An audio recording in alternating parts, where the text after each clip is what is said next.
지금 이 시각 여러분이 주목할 만한 이슈 살펴보겠습니다. 전국적인 한파특보가 이어지면서 날씨가 올겨울 들어 가장 춥습니다. 체감온도가 전북 산간은 영하 35도까지 곤두박질 쳤는데요.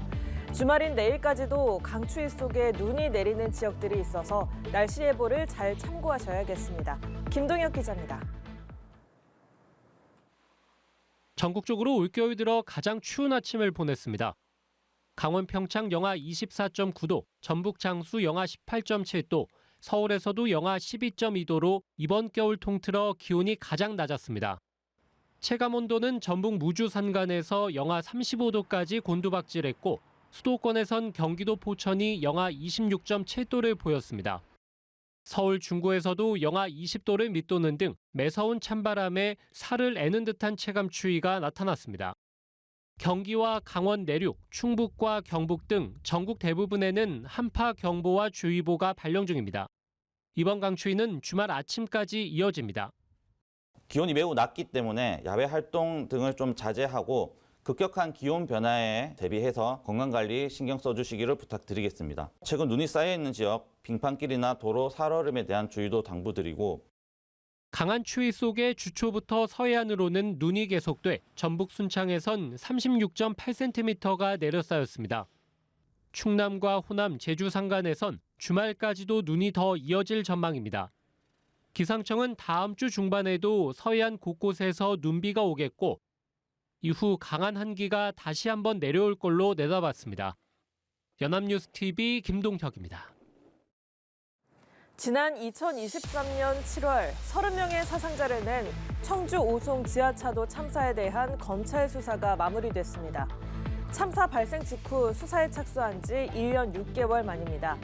검찰은 참사의 직접적인 원인을 제공했거나 관리 업무를 소홀히 한 관련자 45명을 기소했는데요. 청주시장 등에는 처음으로 중대시민재해법 위반 혐의를 적용했습니다. 천재상 기자입니다. 청주지방검찰청이 오송 궁평이 지하차도 참사와 관련해 수사를 마무리했다고 밝혔습니다. 참사 발생 직후 착수한 지 1년 6개월 만입니다. 검찰은 참사의 직접적인 원인으로 지목된 임시제방을 쌓은 공사 관계자와 경영 책임자, 현장 관리와 참사 당일 대응을 소홀히 한 공무원 등 전부 45명을 기소했습니다. 공사업체를 비롯해 행정중심복합도시 건설청과 금강유역환경청, 충북도와 청주시, 경찰, 소방 등 7개 기관에 책임을 물었습니다. 이 가운데 이범석 청주시장과 이상래 전 행복청장 등은 중대재해처벌법 시행 이후 처음으로 중대시민재해법 위반 혐의로 재판에 넘겨졌습니다. 이 시장은 제방안전관리에 필요한 예산과 인력 현황을 점검하지 않아 담당 공무원들의 위법, 부실한 업무 수행을 초래한 혐의를 받습니다. 이 전 청장은 제방공사 현장의 안전관리 실태를 점검하지 않아 방임한 혐의를 받습니다. 반면 오송 참사 유족과 생존자 등 피해자들과 시민단체로부터 고소당한 김용한 충북지사는 기소 대상에서 제외됐습니다. 검찰은 충북도에 지하차도와 관련한 사전 통제 매뉴얼이 있는 점과 안전점검이 정상적으로 이뤄진 점 등을 들어 혐의가 없다고 봤습니다. 오송 참사 피해자들과 시민단체는 반발했습니다. 하위직 공무원들에게 책임만 묻고 최고 책임자인 김용환 지사에게는 그 책임을 묻지 않은 것은 또 논리상 맞지 않다라고 생각을 하고요. 검찰은 기소된 피고인들에게 책임에 맞는 형이 선고되도록 공소 유지에 만전을 기하겠다고 밝혔습니다. 연합뉴스TV 천재상입니다. 제55대 대한축구협회 회장 선거를 책임져온 선거운영위원 전원이 전격 사퇴를 결정했습니다. 악의적인 비방이 계속돼 맡은 바 책임을 다하는 게 불가능하다고 판단했다고 밝혔는데요. 23일로 공지됐던 선거도 취소됐습니다. 김종혁 기자입니다. 대한축구협회 선거운영위원회는 심사숙고 끝에 위원 전원 사퇴를 결정했다고 발표했습니다. 선거운영위원회는 법원도 선거운영위원회 선정 절차나 구성 자체를 문제 삼지는 않았다면서도 악의적인 비방이 계속돼 맡은 바 책임을 다하는 것이 불가능하다고 판단했다고 사퇴 배경을 설명했습니다.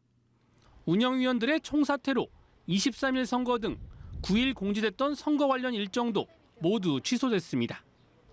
축구협회는 선거운영위원회의 재구성 문제를 포함해 회장 선거 진행의 전반적인 관련 사항을 논의해 다음 주 중 공지하겠다고 밝혔습니다. 앞서 축구협회는 지난 8일 회장 선거를 치를 예정이었지만 선거를 하루 앞두고 허정무 후보의 가처분 신청에 대한 법원의 인용 결정이 나오면서 선거가 연기됐습니다. 선거운영위원회는 선거 날짜를 23일로 재확정하고 법원이 지적한 부분을 보완한 선거 일정을 공개했지만 이 또한 신문선 허정무 후보의 반발을 샀습니다.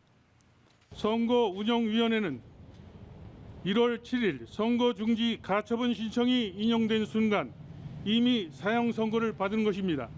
이에 따라 정몽규 집행부의 선거운영위원회는 즉시 해산하십시오. 허정무 후보는 보도자료를 통해 선거 관리를 중앙선거관리위원회에 위탁해야 한다고 주장했습니다. 이에 정몽규 후보는 파행에서 벗어나 한국 축구 발전을 위한 선거를 치르자며 중앙선거관리위원회의 선거 위탁을 적극적으로 추진하자고 밝혔습니다. 한국 축구의 새로운 수장을 찾는 작업이 한동안 혼돈 속에 표류하게 됐습니다. 연합뉴스 TV 김종혁입니다. 제42대 대한체육회장 선거에서 3선을 노리는 이기흥 후보가 문화체육관광부의 직무정지 처분에 불복해낸 집행정지 신청이 고등법원에서도 받아들여지지 않았습니다.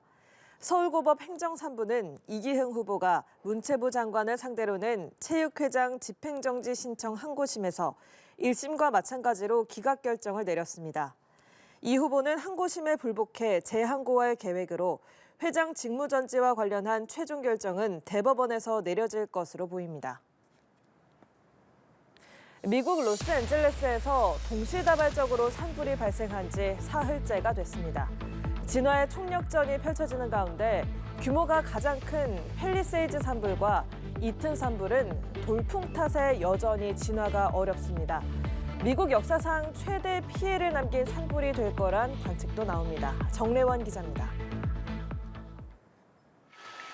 LA 카운티 곳곳에서 대형 산불이 계속 번지며 맹위를 떨치고 있습니다. 특히 규모가 가장 큰 팰리세이즈 산불과 이튼 산불은 돌풍 탓에 여전히 진화가 어렵습니다. It is safe to say that the Palisades fire is one of the most destructive natural disasters in the history of Los Angeles. 바람이 다소 잦아든 내륙지대는 헬기와 비행기가 진화에 투입되며 불길이 잡혀가고 있습니다. 하지만 피해 규모는 진화 작업이 완료된 뒤에야 알 수 있을 전망. 일대 주민들은 재와 연기에 뒤덮인 공기에 아연실색할 뿐입니다. It's hard to explain. I mean, like 2-3 days ago, it was beautiful. It was nice, but today, it's something, you know, all smoky. It's all burned out. 미국 최대 금융회사인 JP모건 체이스는 이번 산불의 경제적 피해가 500억 달러, 우리 돈으로 약 73조 원 가량일 것이라는 추산치를 내놨습니다. 미국 산불 역대 최고 피해액인 2018년 캠프 산불의 약 18조 2천억 원을 훌쩍 뛰어넘는 액수입니다. 바이든 대통령은 연방 정부가 복구 비용을 지원하겠다는 계획을 밝혔습니다. So today I'm announcing that the federal government will cover 100% of the cost for 180 days. And I hope they're ready to step up because we can afford it. 바이든 대통령은 열흘 뒤 차기 정부가 출범한다는 사실을 언급하며 이건 정치의 문제가 아니다라고 강조했습니다. 연합뉴스 정래원입니다. 미국의 39대 대통령을 지낸 지미 카터 전 대통령의 국가 장례식이 워싱턴 DC 국립대성당에서 엄수됐습니다. 장례식에는 조 바이든 대통령과 도널드 트럼프 당선인을 비롯한 전 현직 미국 대통령이 모두 참석해 고인의 마지막을 함께했습니다. 워싱턴에서 정호윤 특파원입니다. 미 정부 관례상 최고의 예우를 뜻하는 21발의 예포와 함께 지미 카터 전 대통령의 관이 의회에서 운구를 시작합니다. 장례식이 열린 워싱턴 DC 국립대성당엔 유족들과 미국의 전 현직 대통령이 모두 모여 고인의 마지막 길을 함께했습니다. Maybe this is unbelievable to you, but in my 49 years, I never perceived a difference between his public face and his private one. He was the same person no matter who he was with or where he was. 생전에 카터 전 대통령으로부터 직접 추도사를 요청받은 바이든 대통령은 고인의 변하지 않는 인격을 추앙하며 모두가 권력 남용에 맞서야 할 의무가 있다고 말했습니다. 또 많은 이들이 카터 전 대통령을 지나간 시대의 사람으로 생각하지만 그는 미래를 잘 내다봤다고 회상했습니다. Jimmy Carter's friendship taught me, and through his life taught me, the strength of character is more than title or the power we hold. 트럼프 당선인은 오바마 전 대통령 옆에 앉아 여러 차례 대화를 나눴고 이제는 앙숙이 된 마이크 펜스 전 부통령과도 악수를 나눴습니다. 미 언론들은 전 현직 대통령들이 장례식 전에 비공개로 만났고 이는 분열된 미국 정치에서 목격된 이례적인 화합이라고 평가했습니다. God bless you, Jimmy Carter. 미 정부는 장례식 당일을 국가 애도의 날로 지정했고 뉴욕 증시도 휴장했습니다. 많은 시민들은 북극 한파에도 장례식장 주변에 모여 고인을 추모했습니다. I just simply felt the need to come today and honor the president because again I respected him so much. 카터 전 대통령은 고향 조지아주 가족묘지에서 2년 전 먼저 세상을 떠난 부인 로절린 여사 옆에 안장돼 영면에 들었습니다. 워싱턴에서 연합뉴스 TV 정호윤입니다.